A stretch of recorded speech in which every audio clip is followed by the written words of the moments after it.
Yo, what is up guys, Hikari here, back again with another banger of a video for Wuthering Waves. I was considering doing another video where I go through Reddit and pretty much just talk about different things inside of what people post, but as I was going through Reddit, I actually found one post I think is something that is incredibly important to talk about, and that is tier list in the sense of how good or bad a character is going to be for a free-to-play player on day one. Now there is a lot to go over in this video, so I'm just going to keep this intro short and we're going to hop right into it. Okay, so this was posted on the Wuthering Waves subreddit about 14 days ago by adprimary7177, priority characters for free-to-play players. This is a priority list for free-to-play players. I also added their roles in the other picture.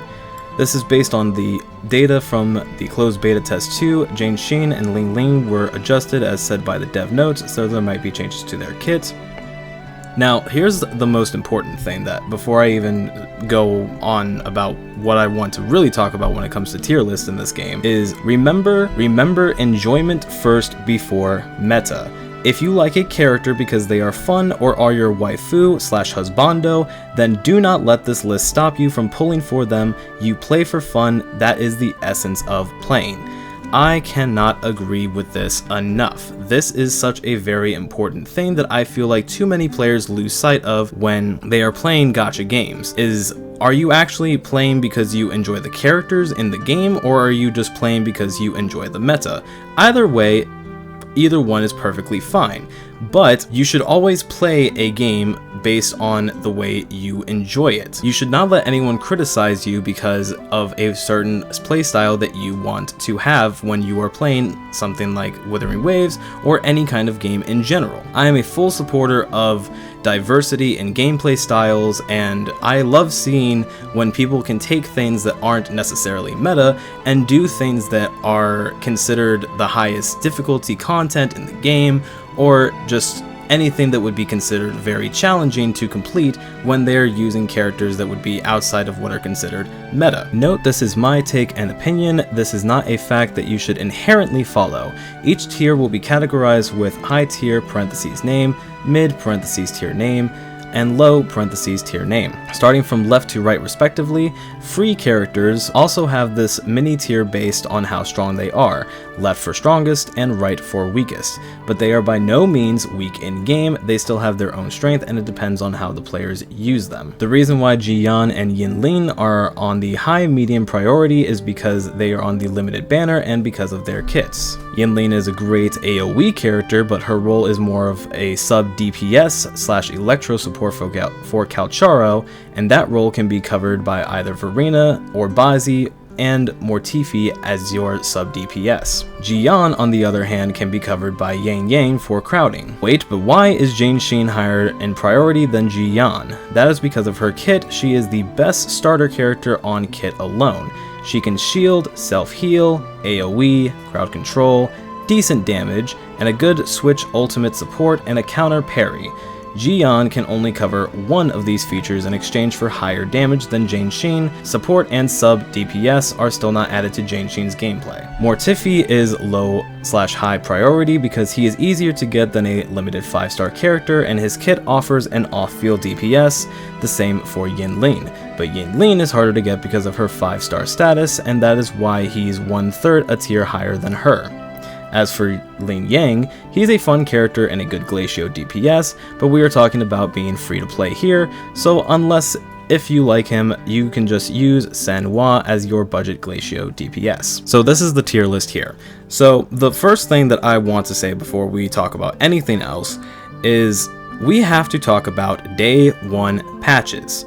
Day 1 patches are all too common in video games like these. I wouldn't even just strictly call gacha games. I straight up just think any sort of video game that has multiplayer tends to all too often in this day and age have a day 1 patch that can dramatically change things. So while there was quite a bit of truth to this post and this tier list, especially in terms of what you should pull for your enjoyment rather than for meta, the most important thing to keep in mind is that there is nothing about this tier list that is 100% set in stone right now. There are so many things that could change because of a day 1 patch, and different changes that could happen to characters or their characteristics for their skill sets or how they interact with other characters, to the point to where making tier list in this format where you're giving people an impression that they should be going for X, Y, and Z characters because they are going to be the best in meta, that is just simply not true because of the fact that day one patches happen so often.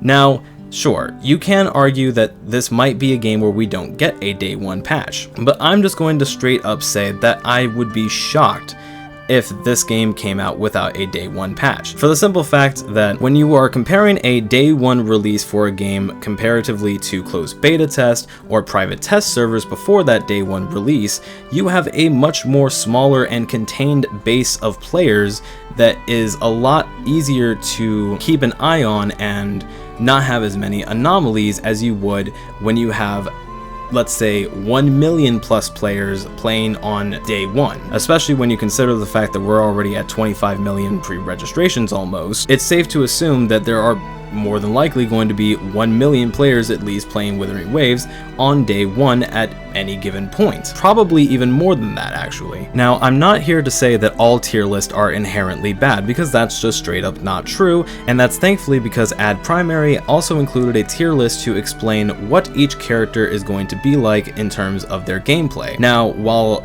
characteristics of skill sets such as percentages and numbers can change for a character on day one, the thing that I think will always be solidified is what a character actually does in game, in terms of DPS, support, and things of that nature. So I think making tier lists like these are actually wonderful because it helps spread awareness as to what exactly a character does without necessarily throwing a whole bunch of information at you that might be a bit overwhelming because of how many percentages there are and the fact that none of those percentages are set in stone because of the fact that so much can change on day one as is. For instance, me personally, I don't care what kind of character Yinlin is, whether she is DPS, support, whatever it might be, I'm still absolutely pulling for her on the moment I find out her banner is coming.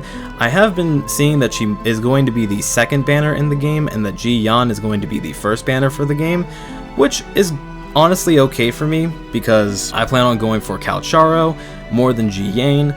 I do want to run the Calcharo Yinlin comp with probably Jane Sheen as my third character. As for whether I'm going to go for Jane Sheen or Calcharo first on the standard banner that we have, because remember we are getting 5 banners at the start of the game, and depending on which banner you pull for, once you get to a certain amount of pulls into that banner, you get the character guaranteed. So I don't know whether I will be going for Calcharo or Jane Sheen first, but thankfully we still have about 21 days before that decision has to be made. But yes, that is going to be the video here. I want to thank everyone so much for watching. I just wanted to basically inform everyone to look at tier list with a grain of salt when it comes to talking about what is best for your free-to-play account or best for your meta whale account, maybe even Leviathan account if you want to go that far. As always, you should play any game with the full intent of enjoying it however you see fit.